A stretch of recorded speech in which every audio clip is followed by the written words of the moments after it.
আসসালামু আলাইকুম গাইস, আপনাদের সবাইকে স্বাগত আমার এই ইউটিউব চ্যানেলে। আজকে আপনাদের সামনে আমি একটা নতুন বিষয় নিয়ে আলোচনা করব। সেটা হলো ডক্সি এভেট। ডক্সি এভেটের কাজ কি, এটা কোয়েল পাখির জন্য কতটা গুরুত্বপূর্ণ বিষয় তা আপনাদের সামনে এখন উপস্থাপন করব। দেখছেন আপনাদের কোয়েল পাখিগুলো একটু ঝিমাচ্ছে। আমার পাখিগুলো কয়েকদিন যাবৎ এইরকম সমস্যা দেখা দিয়েছে।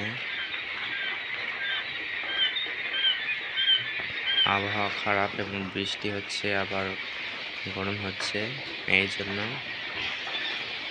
আমার পাখিগুলোকে ঠান্ডা লেগেছে। তো এই জন্যে আমি ওষুধটা বাজার থেকে কিনে নিয়েছি। এই ওষুধটা কোয়েল পাখির ঠান্ডাজনিত রোগের জন্য ব্যবহার করা হয়। আপনারা এটা 3 দিন খাওয়াবেন। 1 লিটার 1 গ্রাম পানিতে মিশিয়ে 72 ঘন্টা খাওয়াবেন। তাহলে আপনারা দেখবেন যে পাখির যে মনে ঠান্ডা লাগা, শ্বাস প্রশ্বাসজনিত যে কোনো সমস্যা দূর হয়ে যাবে। আমার এই চ্যানেলটিকে সবাই সাবস্ক্রাইব করে পাশের বেল আইকনটি বাজিয়ে দেবেন, যেন সব ভিডিও আমি আপলোড করার সাথে সাথে আপনার কাছে চলে যায়।